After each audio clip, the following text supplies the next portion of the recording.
The year was 1884, and the wind across the Dakota plains was a thing without mercy. It scoured the land flat, gnawed at the sparse, thirsty grass, and carried the dust of 1,000 barren miles in its teeth. For the young Lakota woman they called Winona, the wind was just another voice in a chorus of loss. It howled like the grief in her own chest, a sound so constant it had become a part of the silence that now defined her world. She sat on the hard bench of the wagon, her hands bound loosely in her lap, a precaution that was both an insult and a redundancy. There was nowhere left for her to run. Her world had been burned to the ground, not by soldiers, but by the slow, creeping sickness that had taken her mother, then her father, then the elders who held their stories. Her brother, desperate and hollowed out by starvation, had made a bargain. He had traded her, his only remaining family, for a repeating rifle, 2 sacks of flour, and a bottle of whiskey that would likely kill him before the winter did. He had not looked at her as the 2 white men, trappers with eyes like chips of ice, had led her away. He had simply stared at the rifle in his hands, as if it held the weight of a world he could no longer save. Now she was property, a commodity. The word was a stone in her gut. The men spoke little to her, and when they did, it was in a gruff, dismissive English she only partially understood. They saw the intricate beadwork on her worn doskin dress not as art, but as a feature of the merchandise. They saw the long, dark braid that fell past her waist, not as a mark of her heritage, but as an asset. They did not see the person inside, the spirit that felt as though it were fraying thread by thread, dissolving into the relentless dust. Her life had become a state of quiet resignation, a long, monotonous breath held in anticipation of the final, crushing blow. She had become a ghost long before her body had given up. The journey lasted for what felt like an eternity, etched in jolting wheels and the flat, endless horizon. Finally, the wagon crested a low rise, and a homestead came into view, stark and solitary against the bruised purple of the approaching dusk. It was not a large place. A small, sturdy cabin built of rough-hewn logs chinked with mud sat beside a lean-to barn. A few fenced-in corrals held a handful of cattle and 2 horses that lifted their heads at their approach. The place seemed to be holding its breath, braced against the vast emptiness that surrounded it. It looked like the loneliest place on earth. A man emerged from the cabin, wiping his hands on a rag. He was tall and broad in the shoulder, his form solid and unyielding like the land itself. He moved with a slow, deliberate economy, no motion wasted. As the wagon drew closer, she saw the lines etched around his eyes and mouth, the kind that came not from smiling, but from squinting into the sun and holding back words. His hair was the color of dried corn silk, his jaw shadowed with stubble. He did not look cruel, not in the way the trappers did. He simply looked weathered, worn down to the essential, like a stone in a riverbed. The trapper named Pike grunted, pulling the wagon to a halt. "Callahan. Got what you paid for." The man, Callahan, nodded slowly, his gaze sweeping over the wagon, over the men, and finally settling on her. Winona stared back, her expression a careful mask of blankness. She would not show him her fear. She would not give him that. His eyes, a pale, washed-out blue, held a profound stillness, a deep well of something she could not name. There was no avarice in his look, no triumph. There was only a deep, abiding weariness. The transaction was swift and brutal in its simplicity. Callahan passed a small leather pouch to Pike, who weighed it in his hand and grunted in satisfaction. "She's all yours. Don't speak much English. But she's healthy enough." The other trapper let out a coarse laugh. Callahan's jaw tightened almost imperceptibly. "Get off my land." His voice was low and rough, like stones grinding together. It was not a request. The trappers, surprised by the cold finality in his tone, wasted no time. They nudged their horses, turned the wagon, and rumbled away, their laughter swallowed by the immense silence of the plains. They left her sitting on the wagon bench, a piece of luggage delivered and abandoned. She was alone with him, the man who had bought her. This, she thought, Was it the end of the path? She braced herself, her spirit shrinking to a hard, small point inside her chest. He stood there for a long moment, the wind whipping strands of hair around his face. He looked at her, truly looked at her, and she saw the flicker of something in those tired eyes. It might have been pity. That was worse than cruelty. He walked to the wagon and reached for the rope that bound her wrists. She flinched, pulling back, a cornered animal preparing for a strike. He stopped instantly, holding his hands up, palms open. "I'm not going to hurt you," he said, his voice softer now. He gestured to the ropes. Just that. He waited. When she did not move, he took a small knife from his belt and, with a single, careful motion, sliced through the rope. It fell away from her wrists. He made no move to touch her. He simply stepped back, giving her space. Then he turned and walked toward the cabin. He left the door open and disappeared inside. He did not command her to follow. He did not drag her. He left the choice to her, though it was no choice at all. Stay in the wagon and freeze when the night came, or enter the den of the wolf who had just purchased her. After a long hesitation, her limbs stiff and cold, Winona slid from the wagon and, with feet that felt like lead, walked toward the square of light that spilled from the open cabin door. The cabin was a single room, clean and spare. A stone hearth dominated one wall, a low fire crackling within it, casting dancing shadows. There was a sturdy table with 2 chairs, a dry sink, and shelves holding a few plates and tins. In one corner was a bed, neatly made. But it was the other side of the room that held her attention. Against the far wall was a small cot, a thin mattress covered with a clean but patched blanket. Arthur Callahan stood by the hearth, his back to her. "The cot is yours," he said, his voice quiet, directed at the fire. "There's stew on the stove. Eat when you're hungry." He did not turn around. He did not look at her. He had given her a bed that was not his own.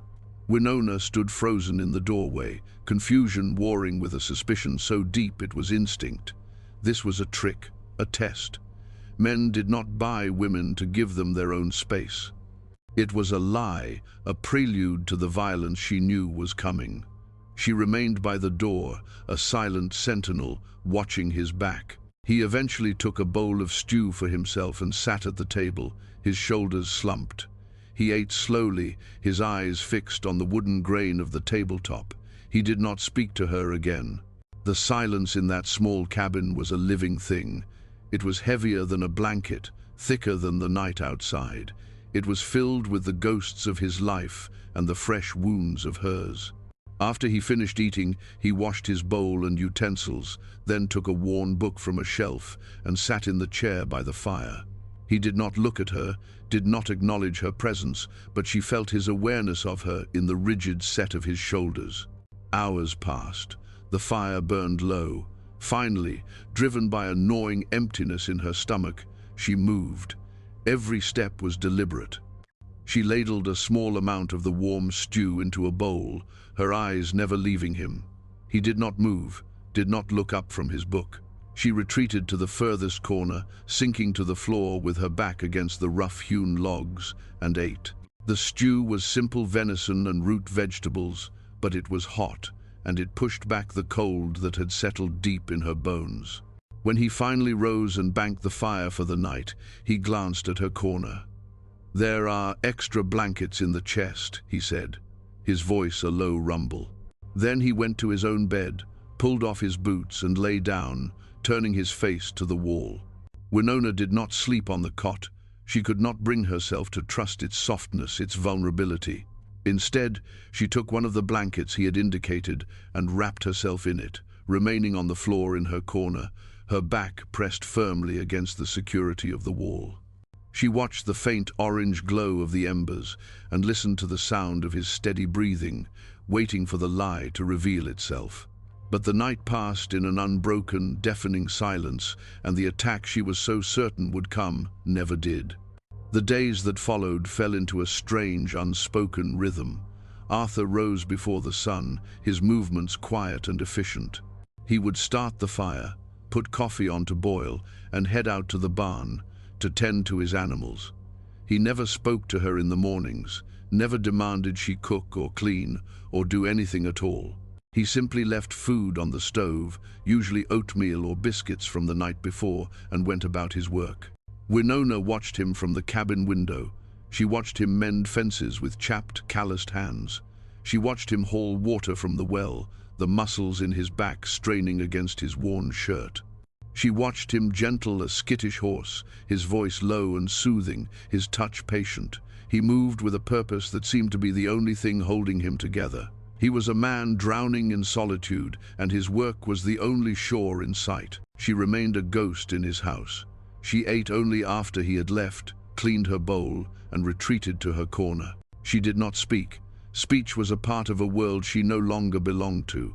Her words were for her people, and her people were gone. To speak to him would be a betrayal of that memory, an acceptance of this cage, no matter how strangely gilded it was. Her suspicion did not fade. It merely settled into a low, constant hum. She studied him, searching for the crack in his placid exterior, the hint of the monster beneath. She noted the way he never looked directly at her for more than a fleeting second, as if her presence was something he could only bear in his periphery. She saw the deep sadness that settled in his eyes when he thought he was unobserved, a grief as vast and empty as the plains outside.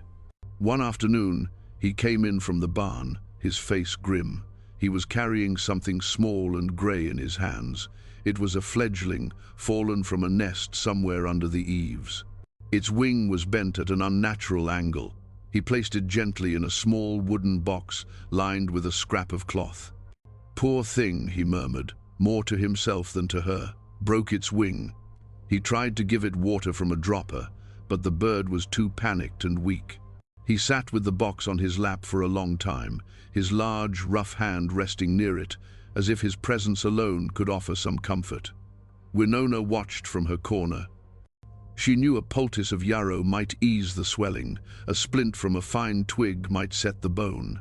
It was knowledge passed down from her grandmother, but she said nothing. She kept her knowledge locked away with her voice. The bird died before morning. He buried it behind the barn under a small pile of stones. He did not speak of it, but a fresh layer of sorrow seemed to have settled upon him. The change began not with a word, but with a needle. Weeks had passed. She had noticed the way he fumbled with a needle and thread one evening, trying to patch a significant tear in his only good coat. His fingers, so capable with an axe or reins, were clumsy and thick. He pricked himself twice, muttering under his breath in frustration before giving up and tossing the coat aside. The next day, while he was out on the range checking on his cattle, Winona took the coat. Her own needle and sinew were long gone, but she found his pathetic mending kit in a drawer. The needle was too large, the thread too coarse, but her fingers remembered their purpose. They moved with a swift, sure grace that had been absent for months. She stitched the tear with small, even stitches, reinforcing the seam, making it stronger than it had been before. It was not the fine work she could do with her own tools, but it was sturdy. It was whole again. She left the coat folded neatly on his chair. When he came in that evening, chilled from the wind, he saw it immediately. He stopped, staring at it. He picked it up, running his thumb over the neat line of her stitches. He turned his head and looked at her. Truly looked at her, for the first time since she had arrived. His blue eyes were wide with a startled kind of wonder.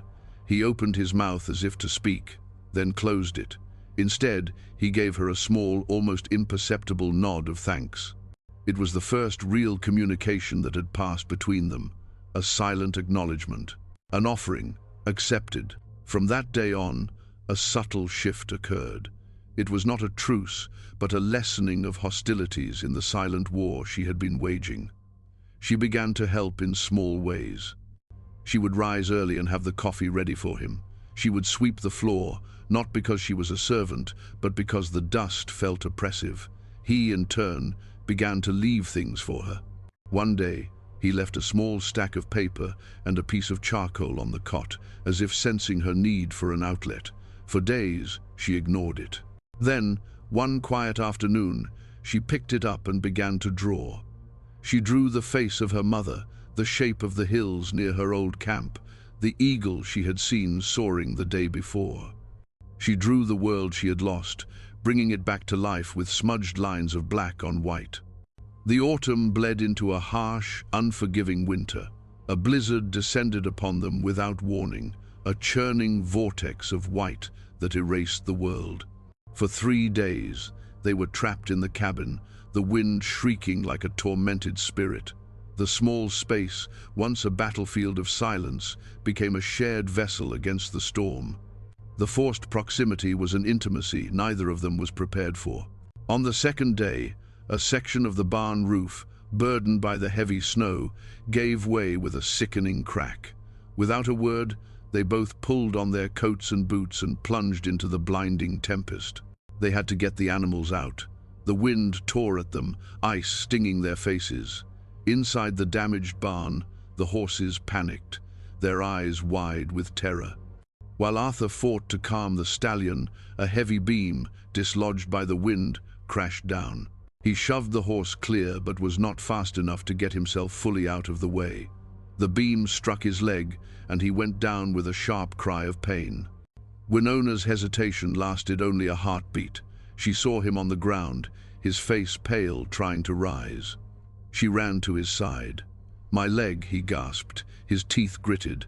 "I think it's broken." In that moment, he was not her owner, not a white man, not her captor. He was just a person in pain, and her instincts, the deep-seated knowledge of her people, took over. Working together, she acting as his crutch, they managed to get back to the cabin, the storm raging around them.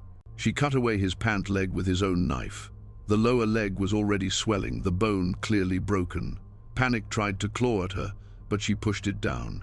She remembered what the elders taught. She was her grandmother's daughter. She became the calm at the center of their own small storm. "Splint," she said, the first word she had spoken to him. It felt strange and rusty in her throat. He stared at her, his eyes clouded with pain but clear with surprise. "The floorboards, under my bed, straight-grained pine." She found them, and with his axe, she deftly split 2 straight pieces. She tore strips from a clean sheet for bindings. As she worked, she sent him to fetch snow to pack around the injury to keep the swelling down.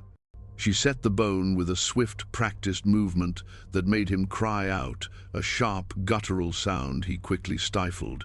Then she bound the leg tightly between the splints. Her hands were gentle but firm, her focus absolute. For the next week, he was helpless, confined to his bed. The roles were reversed. She was now the caretaker. She tended the fire, cooked the food, and ventured out into the snow to feed the animals and ensure they had water. She crushed willow bark, boiling it into a bitter tea to help with his pain. She changed his dressings. She worked tirelessly, moving with a quiet competence that amazed him. In the long hours of his convalescence, the silence between them began to fill with words. At first, he did the talking, his voice weak and raspy. He told her about the ranch, how he'd built the cabin with his own 2 hands. He told her about his wife, Martha, and their son, Daniel. They had been taken by fever 3 winters ago. He pointed to a small, carved wooden horse on the mantelpiece. "Daniel's," he said, his voice thick with unshed tears. He was only 5. He had not just been worn down by the land, he had been hollowed out by grief. His solitude was not a choice, it was a prison, same as hers. Winona listened, her hands busy with some task, but her attention fixed on his words. She saw the photograph he kept by his bed, a smiling woman with kind eyes, and a small boy with Arthur's fair hair. She looked at the raw pain in his face and recognized it as a mirror of her own. The chasm between them, once vast and impassable, began to feel more like a shared wound. One evening, as she sat by the fire mending a shirt, he asked her about the symbols she had drawn on her scraps of paper. Hesitantly at first, then, with more confidence, she began to speak. She told him her real name, the one her mother had given her, which meant firstborn daughter. She told him about her people, the way they followed the buffalo, the stories the elders told under the stars. She spoke of the scent of sagebrush after a rain and the sound of the drums during a ceremony. As she spoke, the ghost in the cabin began to take on flesh and blood again. She was not just a survivor, she was the keeper of a world that was vanishing. He listened, his gaze intent, seeing her, truly seeing her for the very first time. When the snow finally thawed and the world outside reappeared, something essential had changed between them. The cabin was no longer a prison and a hiding place, but a shared shelter. The silence that fell between them now was not one of tension, but of comfort. They worked together, a partnership forged in hardship. He taught her to shoot his rifle, respecting her steady hand and keen eye. She taught him which wild plants were medicine and which were food. A tentative, fragile trust had taken root in the frozen ground of their sorrow. One afternoon in early spring, he hitched the wagon and went into the small settlement that passed for a town, a journey he made only a few times a year for supplies. He returned late, his face set in a grim line. As he unloaded sacks of flour and salt, Winona noticed he was quiet in a way he had not been for months. It was the old, closed-off silence. "What is it?" she asked, her voice soft. He finished unloading a crate before he finally spoke, his back still to her. "Men in town, they were talking. Pike and his partner have been bragging about the woman they sold to the grieving widower Callahan." His voice was laced with self-loathing. "They talk about you like you're a horse I bought at auction." He finally turned to face her, and the shame in his eyes was a physical thing. "I'm sorry, for my part in this. I was so lost. I never should have." "You did not treat me like a horse," she said simply. "It doesn't matter," he said, his voice raw. "That's how they see it. And a man named Vance, he runs things in that town. He said, a man like me has no business with an Indian. Said it wasn't right. He and his friends, they were drunk. They said they might ride out to see the merchandise for themselves." A cold dread settled in Winona's stomach. She knew men like that, men whose cruelty was fueled by ignorance and whiskey. They were the ones who saw her people as savages, as less than human, as things to be used and discarded. "We will be ready for them," she said, her chin high. Her fear was real, but so was the fierce, protective instinct that had risen within her. This small cabin, this harsh piece of land, had become her home. And Arthur, the man who had shown her kindness when she expected only brutality, was her.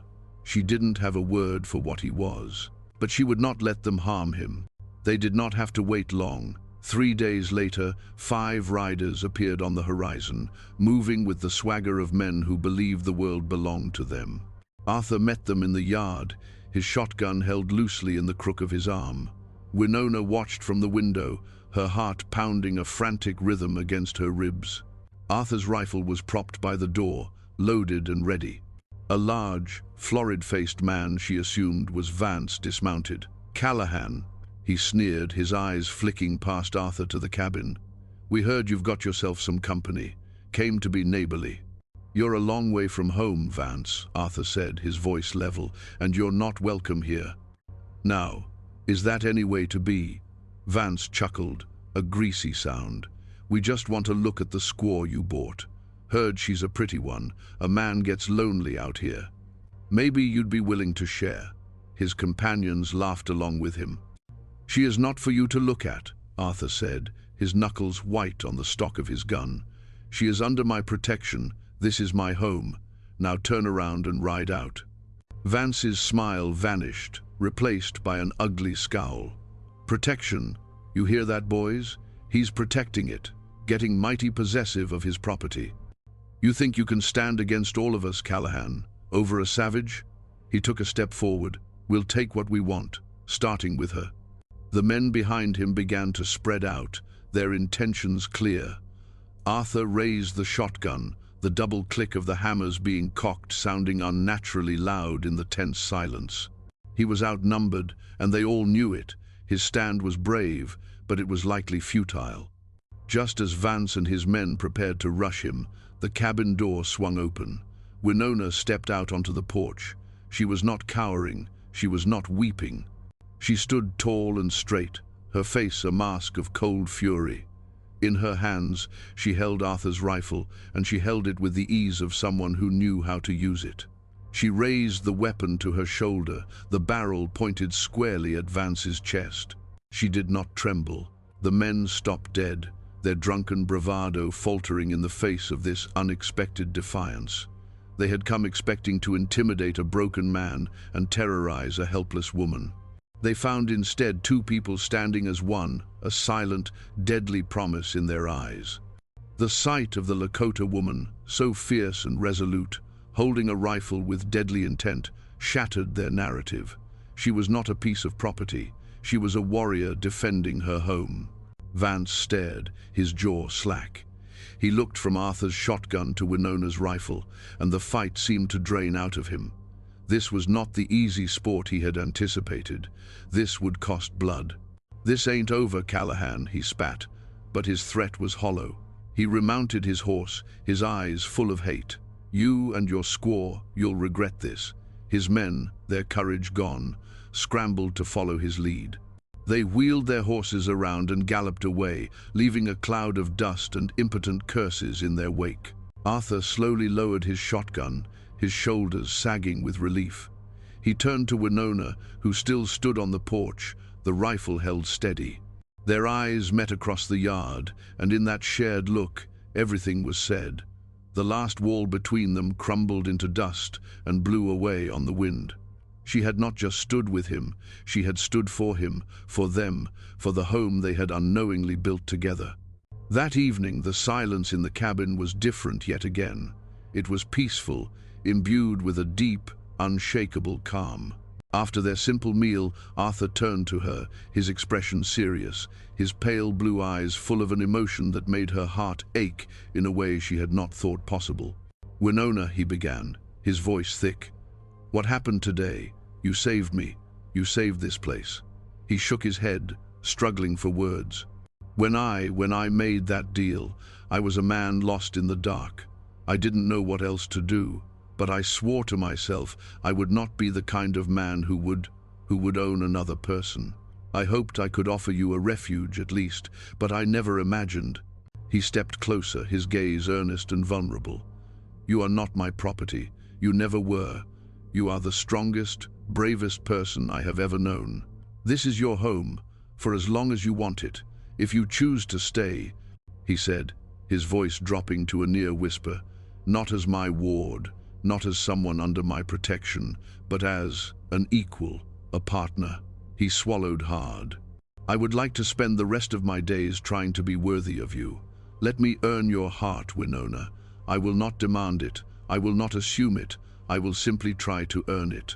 Winona looked at this man, this quiet, grieving man who had been sold a wife and had instead chosen to try and win a friend.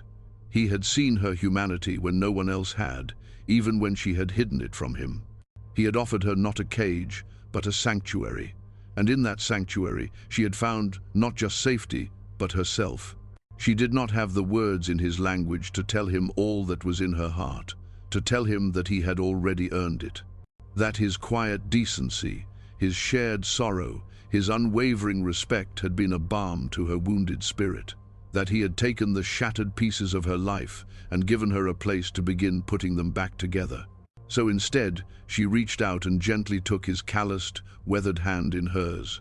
Her touch was light, but it held the weight of a promise. She looked up into his tired, hopeful eyes and gave him a small, genuine smile. And for the first time since she had been stolen from her world, she spoke a word from her own language, a word that needed no translation. "How?" she said softly. "Yes." Outside, the sun was setting, painting the vast, empty plains in hues of rose and gold. The wind still blew, but it no longer sounded like a voice of loss. It sounded like a whisper of possibility. In the small cabin, two lonely souls, survivors of their own private wars, stood hand in hand, no longer defined by what they had lost, but by the new, unexpected home they had found in each other.